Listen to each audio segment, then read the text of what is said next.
સુરતના લિંબાયતમાં અસામાજિક તત્વોની શાન ઠેકાણે પાડતી પોલીસ, ચાના સ્ટોલ પર મારામારીની ઘટના.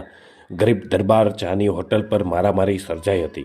હોટલ પર તોડફોડ કરી અને માર મારનાર 4 અસામાજિક તત્વોની ધરપકડ કરી અને પોલીસે કાયદાનો પાઠ ભણાવ્યો હતો.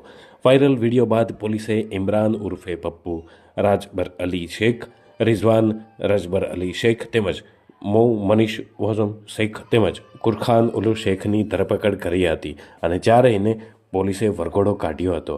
જાહેરમાં વરઘોડો કાઢી અને ચારેયને પોલીસે કાયદાનું ભાન કરાવ્યું હતું. પોલીસ પકડમાં આવતા જ આરોપીઓને ગુંડાગીરીનું ભૂત ઉતરી ગયું હતું. ગૃહ રાજ્યમંત્રી અને માનનીય પોલીસ કમિશનરની શ્રીની સ્પષ્ટ સૂચના છે કે કોઈપણ પ્રકારના લુખ્ખા આવારા તત્વોને સાંખી લેવાના નથી.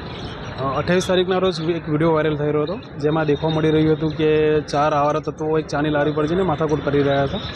જેવો વિડીયો વાયરલ થયો અને ગણતરીના કલાકોમાં લિંબાયત પોલીસે 4 આરોપીઓને પકડી લીધેલા હતા. એમાં ઊંડી તપાસ કરતાં જાણવા મળ્યું હતું કે ચાની લારી પર પૈસા બાકી હતા. તે અનુસંધાને પૈસા ના આપવા માટે એમણે મારામારી કરી હતી.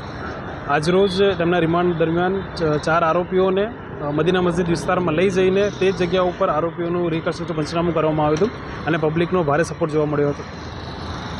પોલીસની કંઈ પણ લોકો પુષ્પગુચ્છ કરી છે અને આવા હવે લોકોને દંડ નથી રહ્યો આરોપીનો. પોલીસ તેમની સાથે છે.